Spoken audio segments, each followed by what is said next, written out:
How to set password in Zangi. Hi everyone, welcome back to another video from Wake&Tech.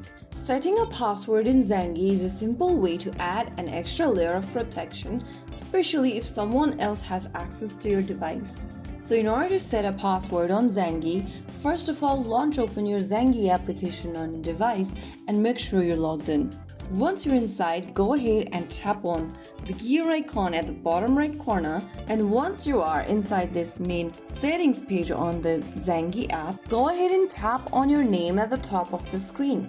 This will open the profile section where you need to click change password. Now, enter your new password you want to set on the next page and re-enter the password once again in the next field. Click the continue button. Once you are done, you have set a new password for your Zangi account. If you ever want to change your password, then you can come to this profile section and click change password. And now enter the new password and confirm it again in order to change your password for Zangi. So that is how it's easily done. This small security step can help keep your messages and personal information protected. If you found the video helpful, don't forget to like, share, and subscribe to our channel. I will be back again in the next video. Thank you for watching.